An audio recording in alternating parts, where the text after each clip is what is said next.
Welcome back, focused learners. I am so pumped to have you here for this explainer because today we're tackling one of the most frustrating biological puzzles out there. We're talking about conquering stubborn belly fat. But look, we're not just going to throw random fitness tips at you. Instead, we're going to build a completely science-backed, chronological daily schedule. By the end of this explainer, you're going to have a literal step-by-step blueprint to take back control of your day, your hormones, and your health. Let's get into it. So we have to start with this incredibly frustrating question. You know the drill, right? You cut the sugar, you do endless hours of cardio, you watch the numbers on the scale drop, but then you look in the mirror and that stubborn belly fat is just still hanging on. Why? Well, you're caught in a trap known as being skinny fat. Your weight might actually fall into a totally healthy range, but your body fat proportions are just completely skewed. And to understand why your body clings to this one specific area, we've got to look way deeper than just counting calories. You've got to think of this fat, specifically visceral fat, like a really menacing tribe chief. See, we aren't just dealing with a storage problem here, we're dealing with a massive communication problem. Visceral fat is that deep fat wrapped tightly right around your organs, and it acts like a bad chief inside your body. It's hormonally active, it's constantly yelling at your liver, spewing out inflammation, and sending the absolute wrong metabolic signals to your entire system.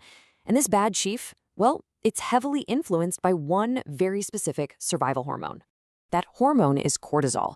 Now, cortisol isn't inherently evil. I mean, it's what wakes you up in the morning, but we experience this thing called the cortisol awakening response. Basically, within 30 minutes of opening your eyes, your cortisol levels shoot up by about 50%. When this spike gets too high from chronic stress, your body goes into full-blown survival mode. It literally tries to protect your vital organs by wrapping them in fat, kind of like bubble wrap. To make matters worse, your lower belly is absolutely loaded with something called alpha receptors. These specific receptors actively block fat breakdown. So biologically, they're literally designed to hoard this belly fat during times of stress. No wonder it's so hard to lose. Okay, let's dive into this. Part 1, a hormone balancing morning routine. To map out this first phase of our daily schedule and actually fix this cortisol problem, we're going to borrow some centuries-old Japanese habits. These are incredibly effective at calming the nervous system. Let's walk through this chronologically for your morning. Step 1 is asa no mizu, drinking warm water with a pinch of sea salt and lemon literally the moment you wake up. Step 2 is asa no sanpo, getting right outside for some morning sunlight. Step 3 is sayoku, enforcing total silence. Step 4, sampo, taking a nice, relaxed walk.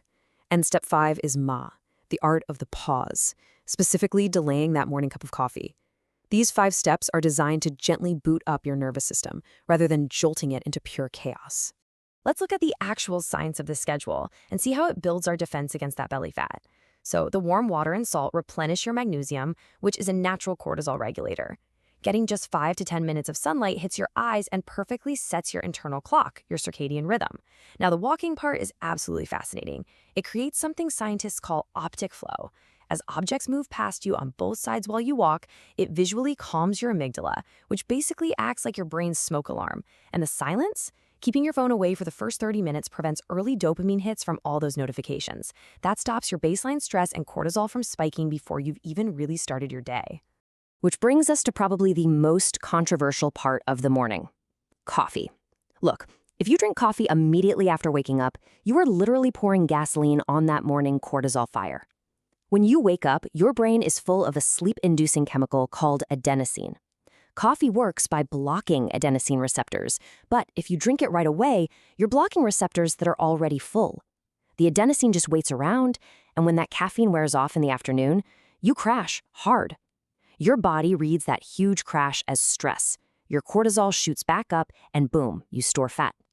Delaying your coffee for just 90 minutes lets your body clear out that adenosine naturally, which gives you clean energy all day without the fat-storing stress crash. It's a total game changer. Part 2, practical diet and tracking rules. Now that our morning is completely dialed in, let's shift our schedule into mealtimes. We have to confront the biggest myth holding people back. I call this the trap of clean eating. You can eat organic chicken, quinoa, and coconut oil all day long, but if you eat too much of it, your body is still going to hoard it as fat. Clean eating is qualitative, right? But fat loss is quantitative. It's just a math problem. If you're eating in a caloric surplus, your body's storage units have to put that extra energy somewhere. And thanks to those stubborn alpha receptors we talked about earlier, it goes right to the belly. This is exactly why quantitative tracking is absolutely crucial. Using a food scanning AI app can instantly break down the calories and protein of a meal for you. It completely removes the guesswork and ensures you're actually in the caloric deficit required to start melting that fat. Part 3, muscle, movement, and fat breathing. So, with our meals tracked and our deficit locked in, we move to the workout phase of our day. And I'm about to dramatically shift how you think about burning fat. Now, what's really interesting about this is where the fat physically goes once you lose it. When you're in a caloric deficit, your body breaks down fat for energy. But where does it physically go? A study published in the British Medical Journal showed that 84% of fat is turned into carbon dioxide and released when you exhale, while the remaining 16% leaves as water. You literally breathe fat out of your body. That is wild, right? But what it means is that you have to move your body in a way that creates physical huffing and puffing to help release it. But wait, how you huff and puff matters immensely. If you only do cardio, sure, you'll drop weight, but you're gonna lose both fat and lean muscle mass at the exact same time. You just end up as a smaller, skinny fat version of your old self. The actual, undeniable secret to changing your body proportions is resistance training. Lifting heavy weights 3 to 5 times a week builds muscle, which directly offsets your body fat percentage. It gives your frame that definition you're looking for, ultimately replacing the flab with firm, highly metabolically active tissue. Part 4. The posture and sleep shift.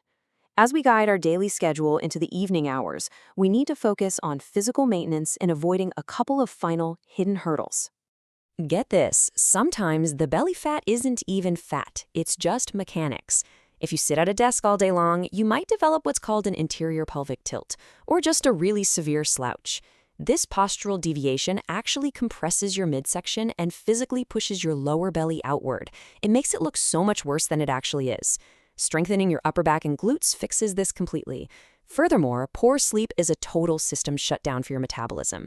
If you're scrolling on screens late at night and missing out on your 7 to 9 hours, your cortisol spikes, your insulin response worsens, and your body literally clings to that visceral fat like a life raft. So taking some magnesium and putting a strict ban on screens before bed are essential steps. And hey, before you get stressed trying to achieve absolute perfection, I want to deliver a quick visual reality check.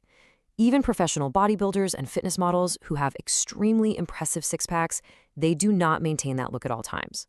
When they sit down, almost all of them have some folds, creases, and rolls. Human anatomy is functionally designed to stretch and fold. Those fitness models you see online are using perfect lighting, posing, and crazy dehydration techniques for a 5-second photo. In everyday life, their skin folds just like yours does. A healthy body moves and it creases. Please don't let unrealistic expectations derail the incredible progress you're making. So let's bring the whole shebang together into a highly actionable master schedule. You might actually want to screenshot this. Your morning is all about hormonal defense. Warm water, getting that sunlight, no phones, a gentle walk, and delaying that coffee. Your meals are quantitative, tracking for a caloric deficit and keeping your protein high. Your workouts demand huffing and puffing through resistance training, plus getting 8 to 10,000 steps a day. And finally, your night is strictly for recovery, magnesium, and 7 to 9 hours of deep restorative sleep. Ultimately, it all comes down to a daily choice. Your body is a highly advanced machine, and its operating system basically resets every single morning. Tomorrow, when you open your eyes, you're at a crossroads. Will you boot it up gently, align your hormones, and signal to your body that it is finally safe to let go of that stubborn fat? Or will you jolt it right back into survival mode? The schedule is yours, the science is clear, and the results are entirely in your hands. Thank you so much for joining me on this explainer, and I seriously cannot wait to see you put this routine into practice tomorrow morning.